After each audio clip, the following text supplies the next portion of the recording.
Hello friends, welcome to my channel.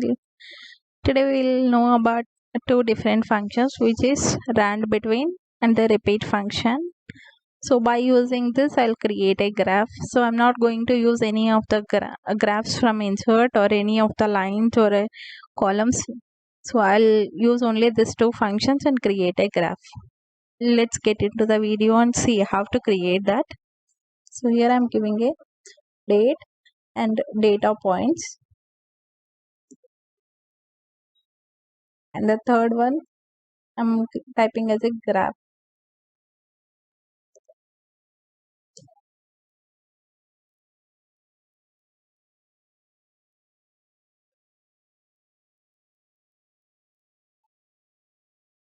I'm filling it with a blue color, changing the font color to white color, making it as a bold.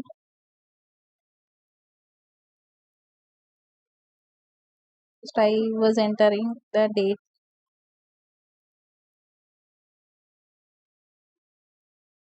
1st August 2022. So what I will do is I'll take the same format of date till 10th of August. So here what I will do for the data points, I'm using a rand between formula. Just type rand between, select it, the top value and bottom value. So for the bottom value I'm giving it as a 10 and the top value is 30.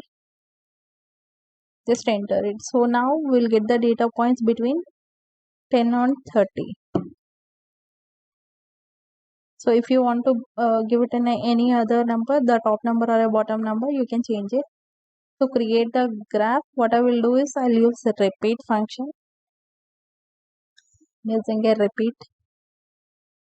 So the text, to create the text, I'm opening a double quote and I'm entering with a L and closing the double quote, comma, number of times it has to repeat is the data point value, whatever we have used in column B. I'm closing it. So now I want to change the size and the text type. So for that what I will do, I'll go to a style options and I'll change veranda and the size is 12. I'm making it as a bold. Even I'll change the color also. So you can see the color got updated. I'm copying the same formula to all the cells. So you can see the graph got created for this numbers. So if I want to change this data points, what I will do is I'll go to formula option. So here in a calculate options, we have a calculate now. Just pick over there. The number, the data points will be updated automatically between a 10 and 30. So whenever you are entering, it is updating. You can see the graph. This is about today's video. Thanks for watching my channel. If you like this video, please do subscribe my channel. Support me on